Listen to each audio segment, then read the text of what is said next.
खाके वतन तुझसे मैं शर्मिंदा हूँ बहुत, महंगाई के इस मौसम में त्योहार पड़ा। माननीय उपसभापति महोदय, बहुत दिनों बाद सदन एक गंभीर विषय पर चर्चा के लिए बैठा है। इसकी गंभीरता हमारे बयान में, हमारे सरोकार में परिलक्षित होनी चाहिए। सर, एक कहानी सुनाना चाहता हूं।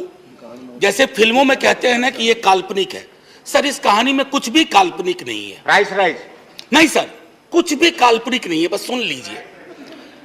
सर, एक पात्र का नाम है नयन सुखलाल। वो अपनी पत्नी और 2 बच्चों के साथ दिल्ली में काम करता है। छोटी नौकरी है, सांसदों के घर की रखवाली करता है, सिक्योरिटी गार्ड है। Sir, can I have uninterrupted? Please. Let the members speak. Please don't disturb. Sir, लोग देख रहे हैं और लोग ये देख रहे हैं कि महंगाई और रोजगार पे बात हो रही है और हम एक दूसरे को ट्रिवियलाइज कर रहे हैं। ये नहीं होना चाहिए। सर बहरहाल, sir I am sitting down. No. Please sit down. Manoj Kumar Jha, do you want to speak? मैं वो कह रहा था कि नयन सुखलाल अपनी पत्नी 2 बच्चों के साथ रहता है। सर, सांसदों के घर की रखवाली करता है जैसे चौक पे होता है। 20,000 की तनख्वाह है, 10 से 12,000 पे वो साइन करता है, यानी मूल तनख्वाह 10 से 12,000 होती है। उसके 2 बच्चे हैं सर।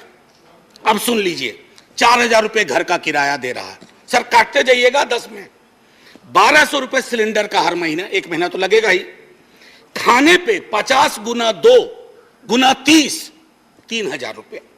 स्कूल की फीस, 2 बच्चे हैं, 2,000। आने जाने का खर्चा नहीं जोड़ रहा हूं, आकस्मिक बीमारी को भी नहीं जोड़ रहा हूं, डीजल और पेट्रोल भी नहीं जोड़ रहा हूं, क्योंकि उसके पास सिर्फ साइकिल है। सर, ये नयन सुख दिल्ली में भी है, ये कलकत्ता में भी है, बंबई में भी है, ये हमारे पटना में भी है। नयन सुख के नजरिए से महंगाई को देखिए और बेरोजगारी को देखिए, तब पता चलेगा कि हमारे सरोकार कितने संकीर्ण हैं। सर, एक विशाल पार्टी, पूरे देश में सबसे विशाल पार्टी, एक विशाल राज्य में एक विशाल बहुमत के लिए चुनाव लड़ रही थी। सर, पूरे उस प्रोसेस में कीमतें नहीं बढ़ी। पहले कहा जाता था कि बाजार कीमतें तय करता है। सर, कीमतें क्यों नहीं बढ़ी? मैं इसलिए कह रहा हूं कि विशाल पार्टी होने के साथ साथ हृदय भी विशाल होना चाहिए। बड़ा हुआ तो क्या हुआ, जैसे पेड़ खजूर, पंछी को छाया नहीं, फल लागे अति दूर। हमारी कोशिश होनी चाहिए कि लोगों को रिलीफ दें। अब सर, मैं बार देख रहा हूं क्रैडल टू ग्रेव, हमारा सोशल पॉलिसी जो हमारी थी, जो हमारा संविधान कहता है, वो कहता था कि पालने से लेके कब्र तक, आपने पालने से लेके कब्र तक कोई ऐसा मसला नहीं छोड़ा है जिस पे जीएसटी ना लगी हुई हो। सर, कब्र में दाह संस्कार की लकड़ी पर तो कम से कम सुकून से आदमी जाए, दुनिया को अलविदा कहते हुए। सर, कफन का कपड़ा ओढ़ने के बाद, सर, कफन में जेब नहीं होती है। सर, हम सब जानते हैं, उसकी जेब पहले ही आपने ढीली कर दी, मौत से पहले। मैं सिर्फ यह आग्रह कर रहा हूं कि इस तरह के लोक सरोकार के मुद्दों पर एक चिंता सार्वजनिक होनी चाहिए, और अगर आपसे गलती हुई है तो उसको आप वापस ले लीजिए। वो आप रोल बैक करने से कोई आप छोटे नहीं हो जाएंगे। वैसे छोटे होने के लिए किसी भी चीज से हो सकते हैं। सर, जब इन्फ्लेशन पे मेरा एसडीडी जो था, शॉर्ट ड्यूरेशन डिस्कशन, मैंने इन्फ्लेशन और अनएम्प्लॉयमेंट दोनों को जोड़ के दिया था। सर, मैं उस राज्य से आता हूं, आज भी मेरा 0 आवर था, एडजर्न हो गया।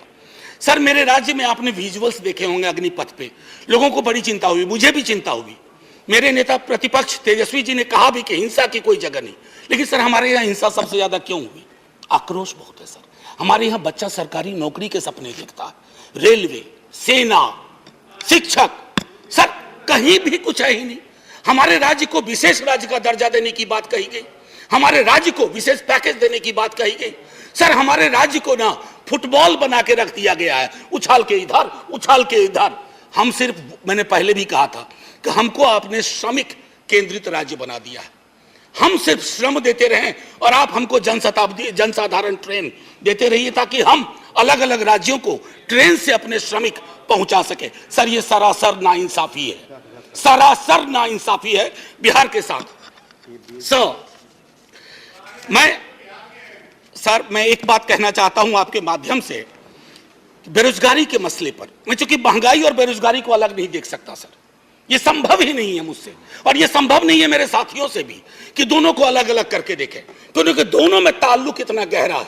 सर एक्स्ट्रा अटेम्प्ट की मांग कर रहे हैं छात्र बैठे हुए, कोई सुनवाई नहीं। 4 साल की नौकरी पे आपने कह दिया, कमाल यह है कि वो 4 साल जिसमें से 25% को रिटेन आप करेंगे, पता ना जाने कैसे करेंगे, उनकी 4 साल की वो नौकरी भी नहीं जोड़ी जाएगी सर।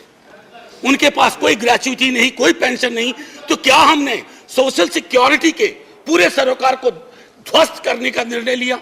सर रहम करना चाहिए, सरकारों का काम है, रहम करो। मैं जानता हूं आप चुनाव जीतते हो, मुझे कोई एतराज नहीं, आप चुनाव जीतते रहिए, लेकिन साहब दिल भी जीतिए। मैं बोलिए, आपका सर मैं टाइम खत्म हो रहा है। एक शब्द महंगाई से अलग नहीं बोला है, और अगर मैं ये कहना चाहता था सर कि आप कहते हैं कि आपको मैंडेट मिला, मैं मानता हूं ना, हमें नहीं मिला, आप चुनाव जीते, लेकिन इसका मतलब क्या है सर? वो मैंडेट लाइसेंस है कि आप ब्रूटलाइज कर दें लोगों को, उनके सरोकारों को? सर कोई भी मैंडेट आखिरी नहीं होता है, कभी ना कभी उसका एक्सपायरी डेट आता है। इशू मैंडेट का इशू पर मैं कल लोकसभा के एक सदन में, लोकसभा के हमारे सदन में, दूसरे सदन में एक शब्द का प्रयोग किया गया, फ्री फंड में। सर इस सदन में मैंने कई दफा कहा, और मुझे भाजपा के मित्रों ने बाहर कहा, अंदर कहा कि आपने सही कहा है, फ्री शब्द का इस्तेमाल नहीं होना चाहिए। सर मेरे समक्ष, मैं आपके समक्ष रखता हूं, पढ़ूंगा नहीं सर, आर्टिकल 38 और 39। अगर उस व्यक्ति विशेष के बयान को 38-39 के नजरिए से देखिएगा तो आप में से कोई भी उनके पक्ष में खड़े नहीं होंगे। आप सब कहेंगे आपकी सरकार ने 2-4 जगह बैनर बदले हैं, मुफ्त की जगह निःशुल्क लिखे हैं, निःशुल्क लिखना शुरू करिए, ये गरिमा को बचाने वाला काम होगा। ये फ्री में दे रहे हैं, फ्री फंड का दे रहे हैं सर। आप महोदय, मैं इसलिए कह रहा हूं, पहले भी सदन में जिन्होंने अभी आपत्ति की है, उन्होंने भी, उनके तमाम दोस्तों ने भी कहा था कि इस शब्द का, सर 1-2 मिनट और लूंगा, क्योंकि नहीं मेरा पूरा रिदम बिगड़ा था सर। आपका मैं तेल, सर बस 1-2 मिनट दे दीजिए। मैंने तेल की बात नहीं की, मुझे पता है कौशिक बासु ने खुद कहा कि क्रूड ऑयल प्राइस जो इंटरनेशनल का राइज है, उससे हमारी महंगाई का कोई, ये लोकल फ्यूल प्रेशराइज से ड्रिवन है सर। और इसलिए मैं कहता हूं, एक आखिरी टिप्पणी करके, इन्फ्लेशन इन हेल्थ केयर पर सर चर्चा होनी चाहिए। इन्फ्लेशन की वजह से ओल्ड एज पीपल को, मैंने नयन सुख की आपको कहानी सुनाई, हमारे आपके मित्रों में कई नयन सुख हैं, अगर कोई आकस्मिक बीमारी आ गई, अपने वहां भी जीएसटी लगा दिया, आदमी के आमदनी का सेविंग्स पे कोई प्रभाव नहीं पड़ रहा है।